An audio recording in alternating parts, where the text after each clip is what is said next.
മച്ചന്മാരെല്ലാവർക്കും നമസ്കാരം കേട്ടോ. ഇന്ന് വലിയൊരു സന്തോഷമുള്ള ദിവസമാണ്. എന്താന്നല്ലേ, നമ്മുടെ രാമൻകുട്ടനെ കാത് കുത്താൻ കൊണ്ടുപോവാണ് കേട്ടാ.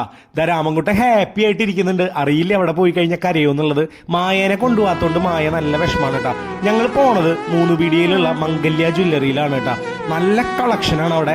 അവിടെ എത്തിയ വശം തന്നെ ദിവ്യ സെലക്ട് ചെയ്തു കേട്ടാ കമ്മല്. ഒരുപാട് നല്ല കളക്ഷൻസ് ഉണ്ട് കേട്ടോ മംഗല്യ ജ്വല്ലറിയില്. മൂന്നുപീടികയിലാണ് വരുന്നത്. അങ്ങനെ അവിടെ നിന്ന് കമ്മലൊക്കെ മേടിച്ച് ഞങ്ങൾ അവരോടൊക്കെ യാത്ര പറഞ്ഞ് നേരെ പോയത് കാത് കുത്താനാണ് കേട്ടാ. അതും നമ്മുടെ ലക്ഷ്മി ജ്വല്ലറി സുരേഷ് ഏട്ടന്റെ അവിടെ കേട്ടാ.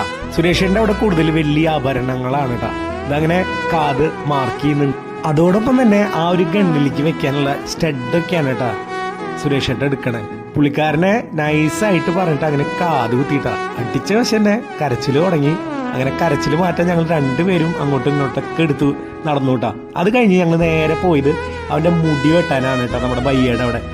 അങ്ങനെ കാർട്ടൂണൊക്കെ വെച്ചു എങ്ങനെയൊക്കെയോ ബയ്യ അടിപൊളിയായിട്ട് അവന്റെ മുടി വെട്ടി തന്നു കേട്ടാ. കുഞ്ഞുമക്കൾക്ക് ഫോൺ കൊടുക്കുന്നത് നല്ലതല്ല, പക്ഷെ ചില സന്ദർഭങ്ങളിൽ നമുക്ക് ഫോൺ കൊടുക്കാണ്ടിരിക്കാനും പറ്റില്ല. ശരിയല്ലേ മച്ചന്മാരെ ഞാൻ പറഞ്ഞത്? നിങ്ങൾക്ക് അനുഭവം ഉണ്ടാവൂലേ? അങ്ങനെ ഫൈനൽ ലുക്ക് രാമന്റെ എങ്ങനെയുണ്ടെന്ന് ഒന്ന് കമന്റ് ചെയ്തോളൂ. നമുക്ക് അടുത്ത വീഡിയോയിൽ കാണാം. ബൈ.